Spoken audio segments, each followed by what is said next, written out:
Olá, Gazeta do Grajaú, nesta manhã chuvosa, no bairro do Grajaú. Eu estou aqui na Rua da Feira de Domingo, aqui próximo do Circo Escola. Mas não é da chuva que eu quero falar hoje e nem tampouco sobre o bairro em si. Eu quero falar de um assunto que normalmente não gosto de abordar. Que é sobre igreja, sobre religião. Por que eu não gosto muito de falar sobre, discutir, né, esse assunto? Porque eu acredito que Deus é pai de todos nós, né? Igualmente, mas como um pai, ele trata cada filho de acordo com aquilo que ele é, e ele se manifesta dentro daqueles limites de cada filho. Eu estou, por exemplo, nesse instante, em frente à igreja adventista do sétimo dia. Posso falar muito sobre ela? Evidentemente que não. Por quê? Bom, eu conheço um pouco da igreja.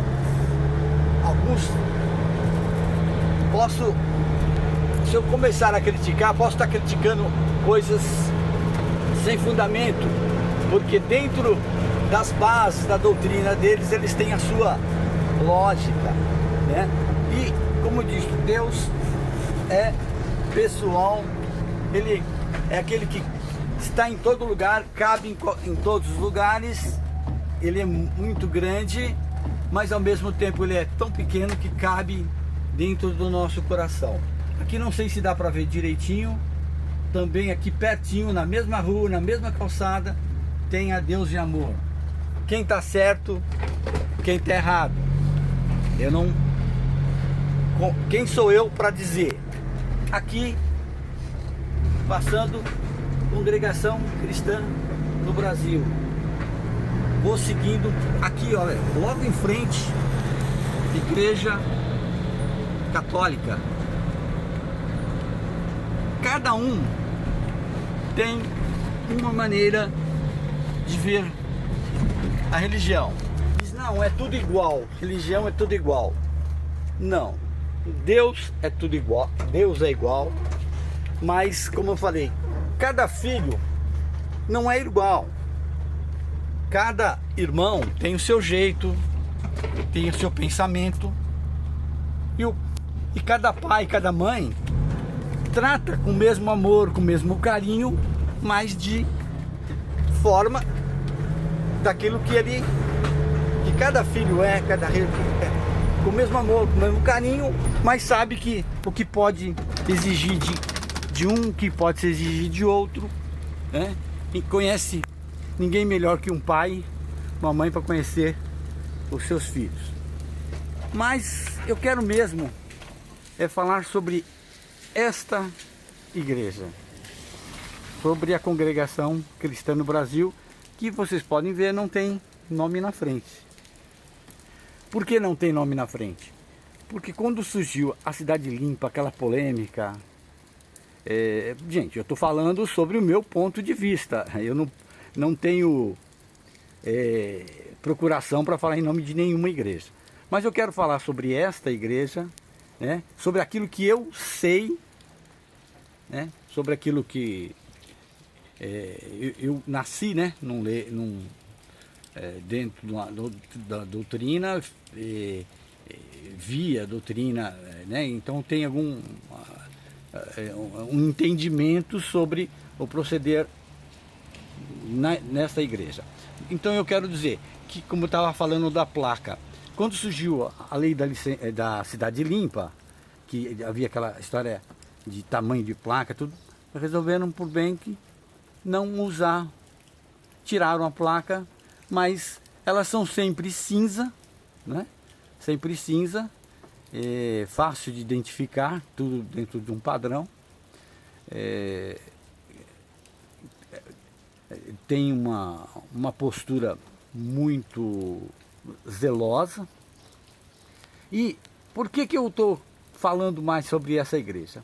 Porque essa igreja, ela está fechada desde aproximadamente 15 de março. 15 de março.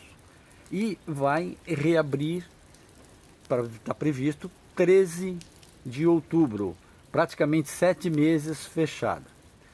Enquanto pastores, enfim, religiosos brigavam para que as igrejas abrissem,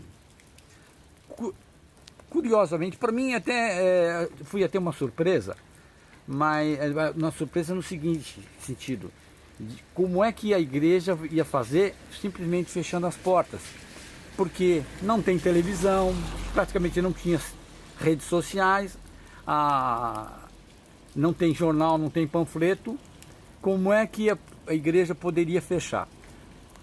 Pelo que eu tenho conhecimento, foi a primeira a falar, se é para o bem, por uma saúde pública, fecha-se as portas. Foi a primeira a tomar a iniciativa.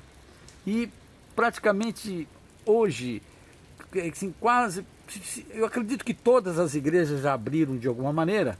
A congregação está sendo praticamente a última, ou uma das últimas a abrir as suas portas. Então, mas o que acontece?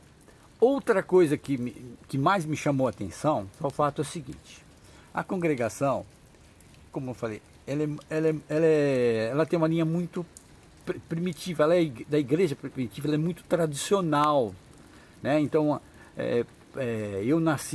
eu era numa época que praticamente não existia televisão, e televisão era uma coisa vista de uma maneira bastante negativa, sob o ponto de vista de uma cultura, de uma época. Então, aos poucos foi evoluindo esses pensamentos, esse entendimento. Mas, por exemplo, a congregação, algumas coisas eu não sabia, fiquei sabendo depois, mas as medidas, as tomadas são sempre feitas por um conselho geral dos anciões mais antigos. Ou seja, então são os líderes na igreja, são aquelas pessoas mais antigas. E a gente sabe que as pessoas mais antigas são mais, vamos dizer assim, radicais assim, dentro daqueles padrões e costumes, né? Então tem, às vezes, mais dificuldade de acompanhar a evolução que o mundo, porque nós estamos num mundo onde tudo evolui muito rapidamente. O que me estranhou, que ela simplesmente colocou, bom, foi a primeira, não, é para fechar, fechar. Tem aí alguns posters nas redes sociais, dando conta de que o governador de São Paulo, o governador fala, mas não fala que foi com a congregação, mas dizem que foi, e ele fala que conversou com o líder de igreja, que não tinha programa de televisão, então ele já dá um indicativo de que ele realmente falava sobre a congregação, que falou com o líder, e o líder já se manifestou, se prontificou a realmente fechar as portas a bem da saúde pública. Então, mas acontece, como faz uma igreja que não participa das redes sociais, televisão e tudo, pode manter, né?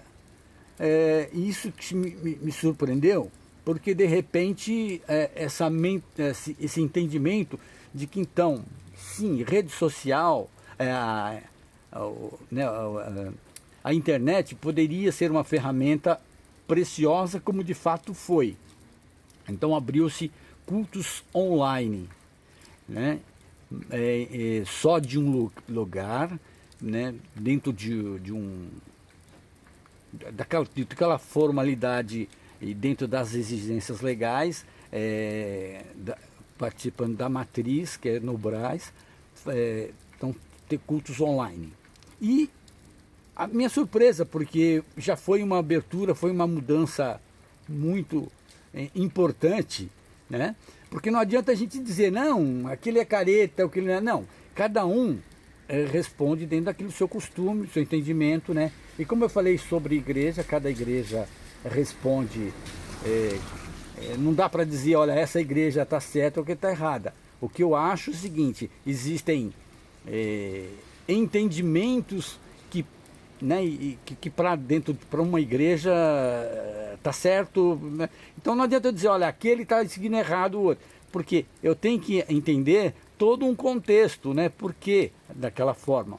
Agora, Dá para dizer dessas igrejas que eu mostrei que uns vão se salvar, o outro não?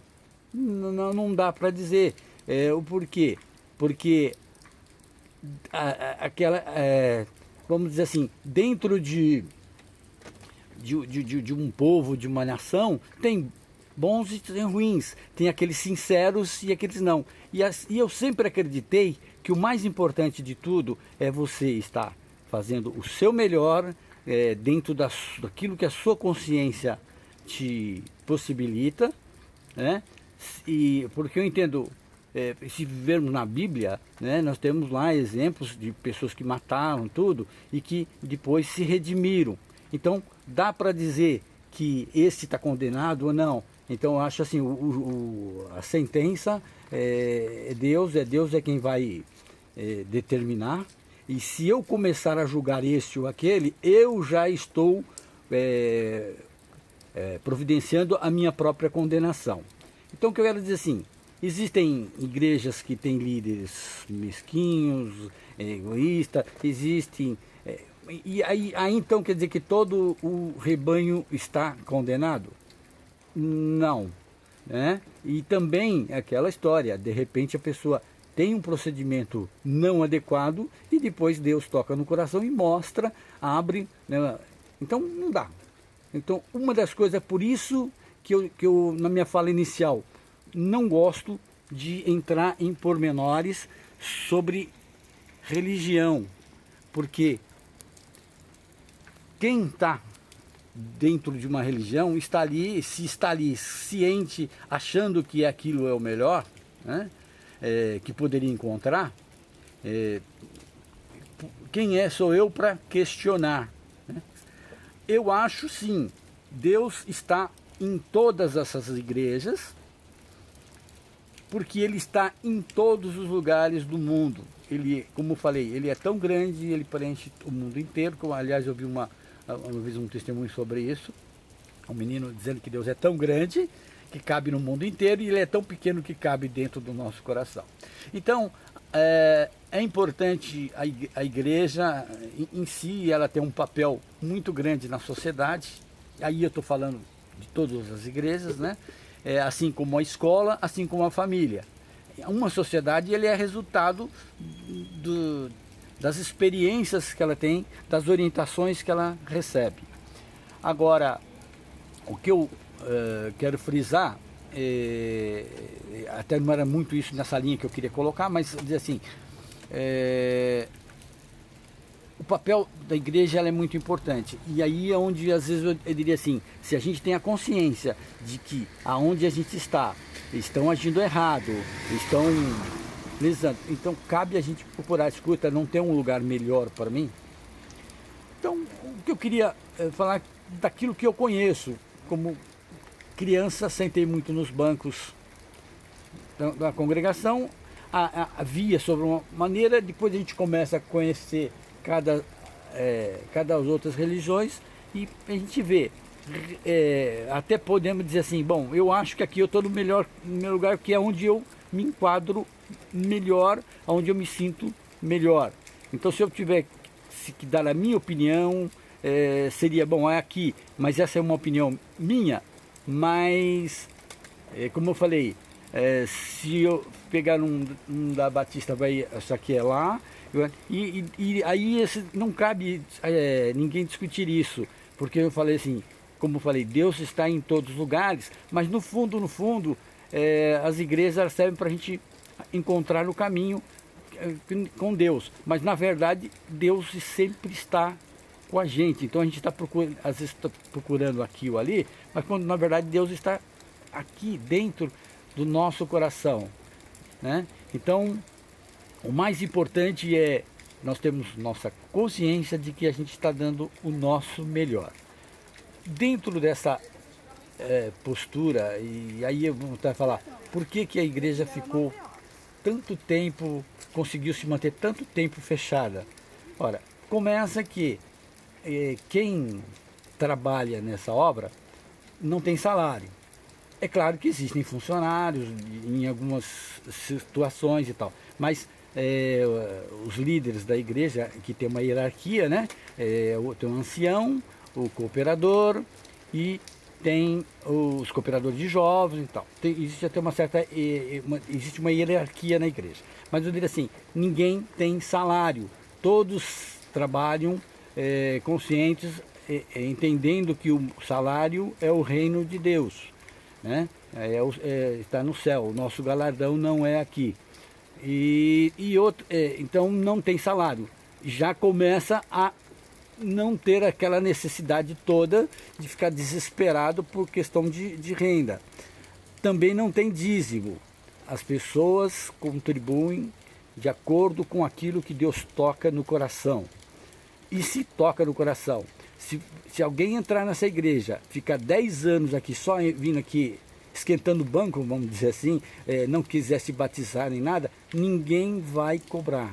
Eu sei, já ouvi casos de que a pessoa frequenta, depois não se batiza em determinadas igrejas, e aí o pastor chegar e falar, bom, aqui não é o seu lugar, né? Mas aqui não. Aqui, se a pessoa quiser, né, a igreja funciona assim, de um lado senta as irmãs, do outro lado senta os irmãos, e se alguém quiser simplesmente vir, vai ser bem recebido, né? Não importa se é da igreja, se não se vai se batizar, se não vai, se só vem conhecer, né? Então é bem recebido. Então aqui não tem essa distinção. Também não tem ninguém que vai ficar aqui cobrando, olha, você tem que se batizar. O entendimento pelo menos no meu ponto de vista, gente, eu estou colocando o meu ponto de vista, eu não tenho procuração para falar em nome da igreja, mas o que eu vejo assim, ninguém vai ficar cobrando para batizar ou deixar de batizar. E às vezes até já presencia o seguinte, ver pessoas que por impulso querem se batizar e receber orientação no sentido, analisa, pensa, porque o batismo é sagrado, conhece primeiro, né? Então, porque acontece, né? As pessoas, opa, que legal, achou bonito, tal, por uma empolgação, eu vou ser crente, e de repente desiste. Aí ele está cavando a sua condenação. Então, já presenciei casos de receber conselhos, olha, pensa, analisa a sua vida, porque quando você se batiza, você morre um homem material, né? E nasce um homem espiritual, né? Então o procedimento, e tem gente que às vezes até fala, poxa, mas eu já vi falar, né? A pessoa dessa igreja é muito metida a riquinho. O que eu entendo é que quando se está perante Deus ou perante uma autoridade, né, você procura se vestir da melhor maneira. Então, os homens geralmente estão de terno e gravata, tem todo um vestimento, porque é isso. Quando você está na igreja assistindo um culto, você está se prostrando perante Deus, se apresentando perante Deus, que é a autoridade máxima do universo, ele é dono de tudo, e então você está se portando com o melhor do seu respeito. Então é isso, eu vejo que é uma igreja que o dinheiro não conta, e mesmo assim não tem plano de televisão nem nada, e mesmo assim entre as igrejas evangélicas ela é a terceira, se não a terceira ou quarta, agora me fugiu, mas acho que é a terceira maior igreja. E quem conhece, quem vê, pode ver, elas sempre bem cuidadas. Eu estou vendo ali, ó, que tem um material, a igreja está fechada, mas muito provavelmente estão fazendo reparos para quando abrir a igreja, abrir com a melhor aparência possível. Então eles são muito zelosos, e aquilo que eu falei, é a terceira maior igreja, sem ter propaganda, sem nada. E assim, e outro detalhe, nós estamos aqui, nós estamos em época de eleição. Quem será que eles vão apoiar? Eu já respondo. nem ninguém. É uma igreja apartidária, ela não se envolve em política, então os membros têm consciência de que votar é uma obrigação, todo cidadão tem a obrigação de cumprir as leis, né? As leis do céu primeiramente e depois as leis da terra, né? Porque você não pode ser um bom cidadão, um bom servo se você não cumpre as leis. Então cada um tem o direito de exercer o seu voto, de preferência em particular, mas não pode, não deve e não pode fazer campanhas políticas. Não existe envolvimento com a igreja de política. Que aliás, uma das coisas que durante a história muito se contaminou, cristãos, evangélicos, se misturando com o governo, com política, né? Então essa igreja é apartidária, não se permite campanhas políticas. Enfim, é isso. Eu posso ter falado um monte de besteira, me perdoem, os irmãos da CCB, se eu falei coisa errada, mas eu, como quero dizer, eu falei o meu ponto de vista pessoal, não estou falando em nome da igreja, estou dando um retrato daquilo que eu sei. Falei de um tema que eu normalmente não gosto de me envolver, porque, como eu falei, Deus é muito particular, é muito pessoal, então eu procuro não entrar nesta seara, mas eu tenho convicção, me senti hoje de falar a este respeito, principalmente porque eles estão voltando a partir do dia 13 de outubro, volta dentro de todo o protocolo de segurança e de saúde. Eu falei pela Gazeta do Grajaú, Tchau, gente, muito obrigado por ter me acompanhado.